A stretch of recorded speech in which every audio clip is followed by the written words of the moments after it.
Assalamualaikum warahmatullahi wabarakatuh. Perkenalkan, nama saya Syafira Aulia Gulit M dengan NIM 210701502174. Baik, untuk pemenuhan salah satu tugas psikologi bencana, di sini saya akan menjelaskan sedikit tentang teori pemrosesan informasi traumatis.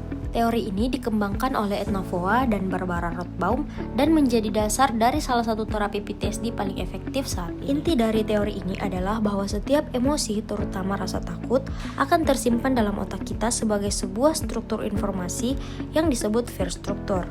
Struktur ini memiliki 3 komponen. Yang pertama ada stimulus atau pemicu. Ini seperti suara keras, tempat kejadian, atau bau tertentu. Yang kedua yaitu respon tubuh, seperti detak jantung cepat atau sesak. Dan yang ketiga ada makna yang kita berikan terhadap situasi itu, misalnya saya akan mati. Jika terjadi trauma besar seperti bencana alam, kecelakaan, atau kekerasan, struktur ketakutan ini akan menjadi sangat kuat dan kaku. Dan jika struktur ini tidak terproses dengan baik oleh otak, maka muncullah gejala yang kita sebut intrusion dan juga avoidance. Gejala pertama yaitu intrusion. Intrusion adalah munculnya kenangan atau gambaran traumatis secara tiba-tiba, tanpa disadari dan sering terasa sangat nyata. Secara sederhana, otak korban trauma seringkali menyimpan memori kejadian itu dalam bentuk potongan sensorik, misalnya seperti suara, gambar, atau bau tertentu. Jadi ketika ada pemicu yang mirip, otak langsung menyalakan kembali memori itu seolah-olah kejadian itu sedang berlangsung lagi.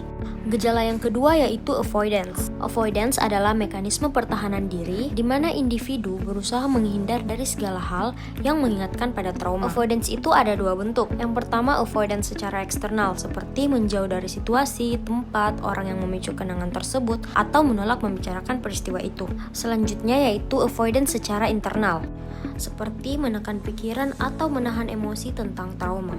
Setiap kali seseorang menghindar, pasti dia akan merasakan lega. Eits, tapi itu hanya bersifat sementara. Hal itu dikarenakan otak kehilangan kesempatan untuk belajar bahwa pemicu tersebut sudah tidak berbahaya. Inilah yang disebut negative reinforcement.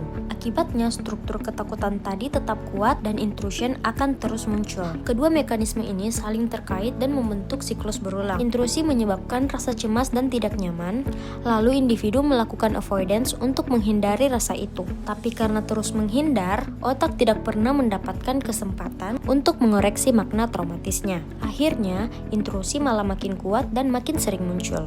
Contoh nyata dari konteks Indonesia bisa kita lihat pada korban tsunami Aceh tahun 2004. Studi longitudinal yang dilakukan oleh Frank Birch dan rekan-rekannya pada 2008 menunjukkan bahwa banyak korban mengalami gejala PTSD jangka panjang.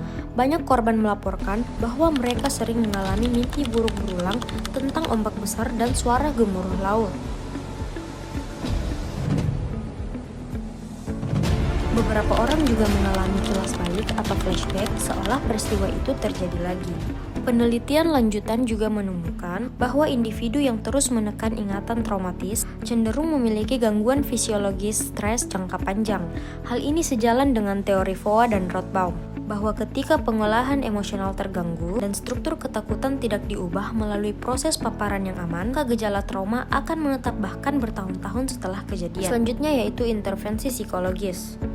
Ada 2 penerapan intervensi dalam konteks bencana yang dapat digunakan. Yang pertama ada PI terapi, di mana korban diminta untuk menceritakan kembali pengalaman traumatis secara terstruktur atau imaginal exposure dan menghadapi pemicu nyata yang aman atau in vivo exposure. Proses ini membantu otak mengintegrasikan kembali memori traumatis yang terpecah sehingga reaksi takut berlebihan bisa menurun. Intervensi yang kedua yaitu narrative exposure terapi. Pada intervensi ini, korban diminta untuk membuat narasi hidup dari awal sampai sekarang, termasuk peristiwa traumatis untuk menyatukan fragmen-fragmen memori sensorik ke dalam cerita utuh. Penelitian terbaru di BMC Psikiatri pada tahun 2023 menunjukkan bahwa narrative exposure terapi ini sangat efektif untuk menurunkan gejala intrusi dan avoidance pada korban gempa Sichuan dan Suriah. Baik, mungkin hanya sekian penjelasan singkat saya terkait teori pemrosesan informasi traumatis, khususnya mekanisme intrusion dan avoidance.